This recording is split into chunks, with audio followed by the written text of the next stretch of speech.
Welcome to EB5 Investment Voice, where attorney insights intersects with immigration investments. If you are a foreign investor, domestic fund manager, or enterprising entrepreneur and want to get the most out of the EB5 program, you have come to the right place. I'm Mark Deal, and I'll be your co-host on this journey. I'm joined by your host, Mona Shaw, and other attorneys at Mona Shaw & Associates, as well as immigration leaders from around the world. So let's get into EB5 Investment Voice. Hey, Mona, there's been a lot of discussion lately with the stimulus package as things have been evolving and passing, and there's even been a rumor regarding the EB5 program, and could it be involved with that? Would it change some of the cap rates and investment amounts? I don't want to get into numbers because, again, it's rumors. What can you tell us about that? That's right, Mark. There was a rumor. There was a rumor which was circulated by several different sources. It had begun by Politico and then been picked up by other newspapers and then EB5 blogs. EB5 was going to be part of the stimulus package that Congress are currently working on. But Mark, you're a bad boy for discussing rumors because rumors are rumors. Yeah. And we always need to verify rumors. In this industry, anybody can say anything and suddenly it goes rife, especially with the way social media is nowadays. Mm-hmm. So we thought, who best but to discuss what was really going on in the industry right now than the president of IIUSA, which is Bob Kraft. That's right, Mona. Today on EB5 Investment Voice, we have Bob Kraft. Bob pairs his 40 years of experience as an international business executive, entrepreneur, and consultant to help drive economic growth and job creation in southeastern Wisconsin and the Midwest. He's helped hundreds of EB5 investors as chairman, president, and CEO of First Pathway Partners. And as you pointed out, Mona, he also serves as president of the board for IIUSA. Bob provides ongoing support in the EB5 industry through organizations, presentations, and as a guest expert in media outlets around the world, including our show, EB5 Investment Voice. Bob, welcome to our podcast. Thank you very much, Mark. And Mona, how are you doing? It's a pleasure to be here. Thank you. Well, it's a bit scary here in New York City. And as you know, we're based in Midtown Manhattan. And I went into the office yesterday.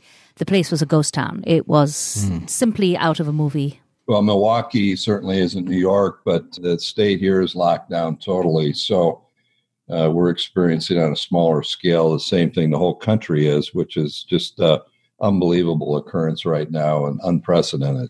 It really is. But thank God we have a Congress who thinks about us and is coming up with a stimulus bill, which is where I want to start, Bob. This rumor that is going out there. And we keep telling people, we tell people on this show, we tell people in blogs and in person to not listen to rumors, but to go to the source and to go to organizations like IIUSA, read what's on their blog. If it's not on their blog, it's not worth worrying about. Well, I appreciate that. And in fact, this afternoon, a release is being made worldwide by IIUSA refuting the rumors and trying to set straight the record with respect to where we actually are. I think as an industry, we're actually in pretty good shape, even given all the challenges that everyone's facing globally right now. But Bob, is it a possibility at all for IIUSA or for anybody from the industry to have approached Congress with some ideas relating to the stimulus package? Yes, absolutely. In fact, the association, even though everybody's locked down, is actively engaged with the appropriate members of Congress. We're in active dialogue with members of the judiciary, their staffs. And there's a good chance that not this package, certainly it happened too fast, but there'll be some add-on packages coming down the road. And we have some, I think, very positive recommendations that are being well received within Congress to help stimulate the economy and, of course, benefit the EB5 community. The program itself was a huge economic driver after the 2008 meltdown. Right. We have a similar situation, which may be certainly even more pronounced. And the time is good to make some reasonable adjustments to the program. Primarily, we're focused on derivative interpretation to open up the program so more money can flow which will also reduce the backlog in countries that are retrogressed and have a huge impact on the United States.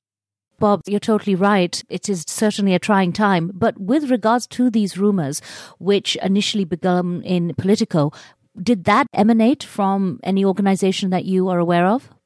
No, our understanding is that there was a splinter group that had dialogue with one of the senior members of the Senate, and then a staff person took it upon themselves to, from what they thought, to make it better and made a out-of-bounds request for lowering the investment amount from $900 to $450, which is a non-starter and didn't make any sense. Right. And was dead on arrival, plus asked for an outrageous visa increase to $75,000. And there's no way that's even possible. And it just was automatically dismissed. We thought the same when we saw those figures. We were like, this is not real. But Bob, this really goes back to the fact that we're always suggesting that, we need to be united behind an organization. And I recommend to all of our regional center clients to really join IIUSA. Well, thank you. We're very engaged, and for our members, we're doing, I think, a very good job of providing timely, accurate information. And you're absolutely correct, Mona, that the better we are at sharing information with respect to what's happening right now, the better the whole industry is globally. How are IIUSA members? Have they reached out to you at all? Because I know you deal with a lot of different industries, not just real estate, industries where they are suffering, hospitality suffering, and anybody with workers who are off the payroll or on payroll right now are suffering.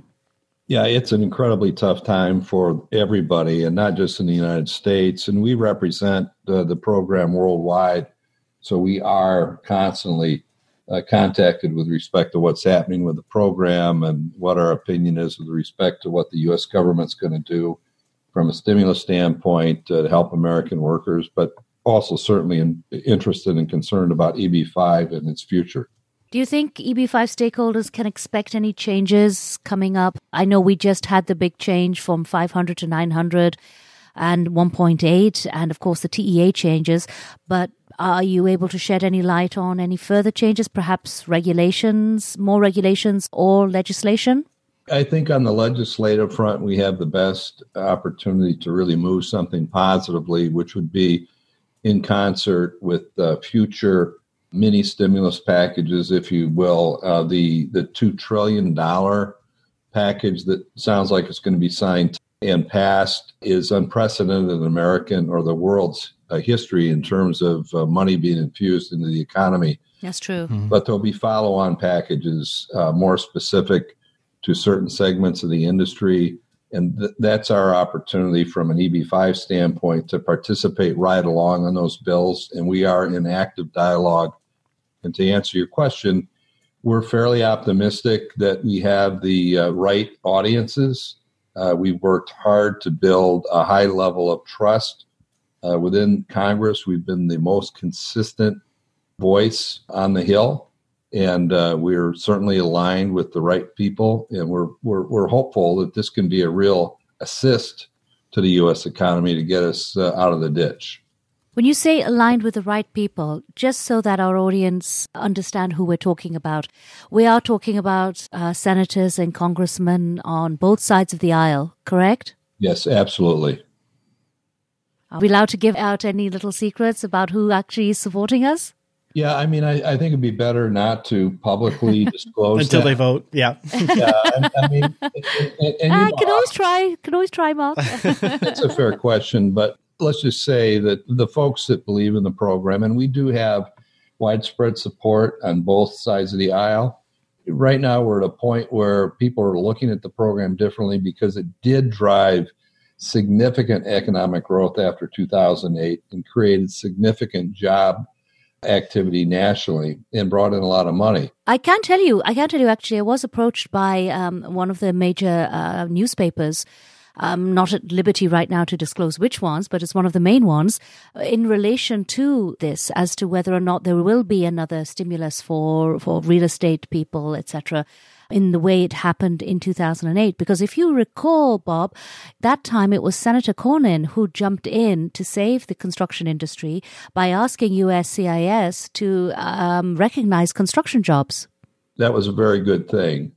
That was very positive for the industry. So I understand why a newspaper would reach out trying to get a handle on this. Again, let me say we are optimistic, and I can tell you with 100% confidence and certainty that the IIUSA leadership, the officers, the board of directors, we had a call yesterday to make sure that we are united and there's no disagreement with respect to our strategy going forward. And Aaron Grau, who's the executive director, and his staff, I mean, they're working full time right now on this with our lobbyists. And we've actually brought in larger lobbying groups that are aligned with us. I feel really good about where we are. And if there's a chance to get something done, this may be the best chance we've ever had.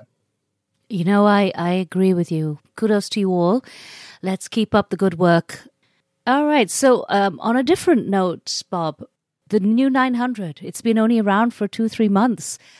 Are you seeing investors? Are you seeing any interest for people coming in at this level? Because you do have a few projects at the 900 level, I understand.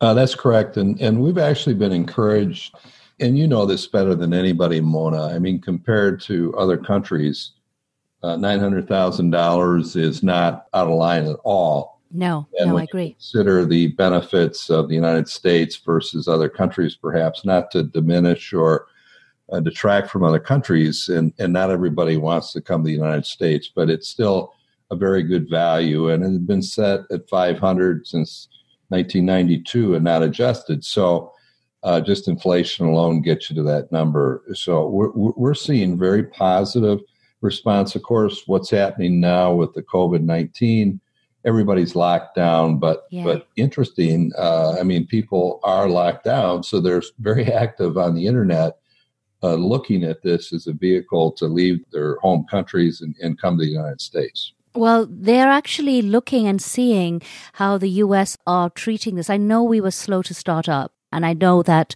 perhaps there was this idea, a bit like I felt in the UK, by the way, that in the UK, as they're an island, they always feel that whatever happens in Europe doesn't really come over to them. And similarly, I had that feeling over here that, all right, all this stuff was happening in the UK in Europe and in Asia, but it's not going to come to the US. But once it came to the US, I think the world can see that the US is really tackling this in a way that no other country is. No, I agree. We've had a very aggressive response. And I mean, if you follow, I was just looking at the data today, and the numbers are going to continue to go up aggressively because of increased testing. But you know, not to be morbid, but if you look at the fatality rate, we're right there with South Korea, a very low number, which is a good thing. And not that any death is acceptable, but I mean, if you look at the size of the country and what's happened in other countries, I think our response is correct. It's painful for everybody, but social distancing and trying to prevent the spread of it is a good strategy, along with everything else the government's doing. I was speaking with an investor yesterday who said that if any country is going to bounce back, it's going to be the US. So, yeah, I can see why there's still a lot of interest in EB5.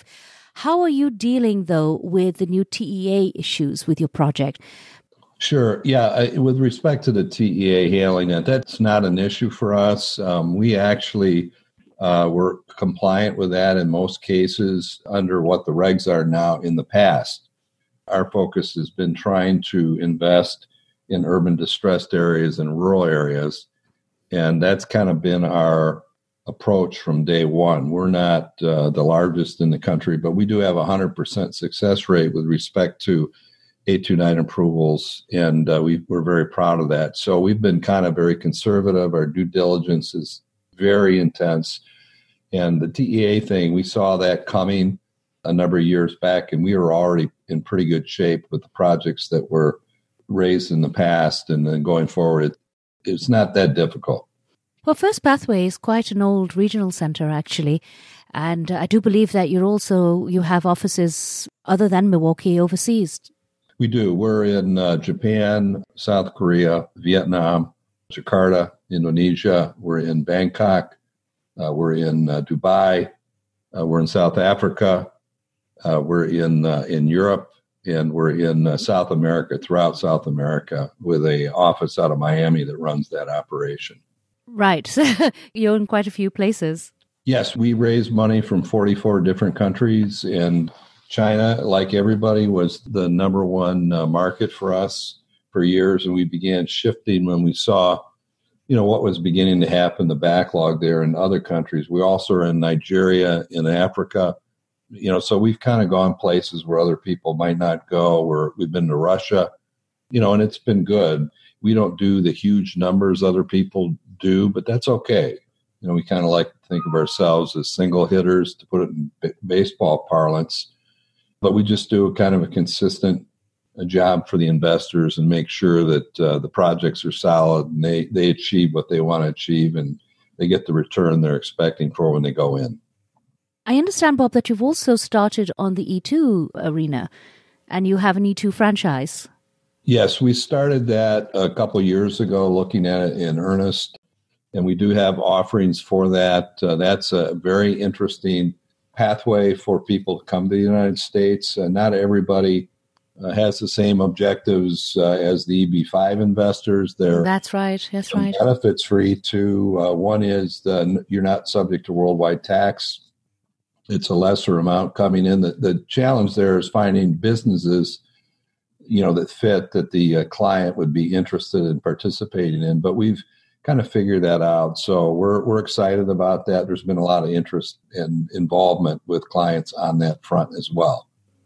Yeah, we've discussed E2 many times on this show, and we've had developers from Grenada and so on the show. We don't know, as you know, we don't promote any one particular developer, but we do like to give our audience and our listeners the choice of knowing that at least who's out there and they can speak to these people. And I believe that you also do the same. You don't deal with one developer in Grenada. Well, we've spent time with a developer, and we also visited Grenada, myself and our chief operating officer, to meet the prime minister, meet all the cabinet members, and that's a very interesting program. We're also involved with the program in Turkey and kind of a similar approach. So those are good options. Not everybody, it doesn't fit for everybody, but it is a way, it's a workaround, as we call it, for people that are retrogressed and then would like to jump into an E2 program from a country that doesn't have a treaty with the United States. Bob, what we are finding, though, with the E2 franchise is that the consulates are giving our investors some difficulty because they're feeling that they're not in control of the franchise, that a third party is in control. Have you had this experience yet? No, we haven't. The structure that we came up with kind of mitigates that concern. And it's actually a very good deal for the investor. They can be involved actively if they'd like to be, but they don't have to be actively involved. We have a management company that knows the business very well, that works on contracts, similar to what we do with the hotels that we're invested in, where the investors own the hotel, but you contract with a Marriott or a Kimpton or someone like that to actually run it. We figured. Well, this is exactly where we've had the problem with the management agreement. And interestingly, we haven't had that issue with consulates out in Asia. We had it with consulates in Europe. Germany, for example, France, they've been very tough on management agreements. Yeah, and all the consulate offices, to your point, are different, certainly. But we've been able to work through that through relationships that we've developed over many, many years doing business internationally. And sometimes it's as simple, and I know you've done this with people, of making sure they understand fully what the structure is. And then, and first of all, you got to make sure it is, in fact, compliant with the law. So right. Sure, you've done that. But sometimes it's just a matter of education. And we've spent a lot of time educating the consulate offices on that approach, and we've had good success with it. So, but that doesn't mean that you may not have a consular office where maybe the person that happens to be sitting at the desk at the time doesn't understand it and they block it. But I mean, and that's the same with USCIS and all the adjudication issues that we all have on EB-5. Yeah, that's true. We kind of blame this administration itself, but we've been arguing with consulate officers for years, well before this administration. They're a creed unto themselves. That's all I can say. They are. They're their own animal. That's for sure. So, Bob, getting back to IIUSA. So, as I say, I'm going to give you a little difficult question. So, I am a new regional center, and I'm coming forward, and my attorney Mona is saying to me, you should join IIUSA. It's good for you. And I'm like, I don't want to spend more money. Why? What good is it? What will it do for me to join IIUSA? So, Bob, what's your answer? Yeah, I mean, right now, I would say is the best time to join IIUSA. We have actually a reduced membership number through the first part of the year. Let people participate and see the value from an educational standpoint. The information is provided by IIUSA and the updates is unparalleled. There is no other organization that really focuses on education like IIUSA does. Plus, we have worldwide events that have been very well attended in the past, and we were sold out in South Africa before we had to cancel it because of what's happening right now. But there are a lot of opportunities to meet investors, to meet agents, to meet other regional centers to understand what their challenges might be. And the national meetings, the spring conference, which we just postponed because of this, but the fall conference is a great opportunity to meet attorneys that are knowledgeable like you and understand the program and learn. And to me, it's a terrific organization. So if you're in the business and you're serious about it and you're committed to it, to me, it's an absolute must. And it's a small investment for what you get back from a value standpoint. It's a very good advert. In fact, they should have you advertising for them, Bob, But I think that a lot of people don't even know that IIUSA have specialized committees such as public policy. And of course, we have our leadership committees. And public policy committees, for example, will pick on issues that affect everybody and see how we can tackle it by using everyone's brain. It's not limited to just one or two people. This is the beauty of IIUSA. Everybody has a voice. Yeah, and if you want to get involved at the committee level, those opportunities are available. There are 7 committees, and to your point, they're actively and aggressively involved with Congress or whoever the appropriate group might be. And it's basically taking the message from the membership and trying to influence or understand better so we can then educate members as to what's really happening or going to happen. So it's, to me, it's a great organization. I'm proud to be a member. We joined right at the very beginning of the company, and I've been a board member for 8 years and then president the last 3. But Bob, what happens though? We have a lot of people who are projects and now renting regional centers. Do you like those type of people to join IIUSA, or is this just limited to attorneys and regional centers only? No, we're very happy to have those folks. And also, we've actually recently, we picked up 20 members in the last month, which is surprising given everything going on. But we have economic development groups from cities joining. We have private equity groups. And Mona, you know as well as anybody that it takes a lot of different pieces to put together a successful project. It certainly does. And so all those providers, accountants, the deal structure people, the equity raise people, the banks, they all play an important role. The construction companies, the developers. So, that's really our world. It's broader than just the regional centers. And we encourage anybody that's involved to join. And the investment to join is nominal for what you get back knowledge-wise. Right. Well, we don't call it an industry for nothing. It is, and it's huge. It really is. When you think about it, the size of just the EB-5 raises, plus if you extrapolate that in terms of the total dollars involved driven by EB-5, it's massive. It's a very big industry and very significant. You're so correct, Bob. And who would have thought that this podcast series that we have is going on for more than 4 years with 105 plus episodes, and we still have so much to talk about. Mark, would you have thought that when we first started? Honestly, no. Nor did I think that the industry would change as much as it has, both in regulation, economic impact, and it's the way that the market is using the program.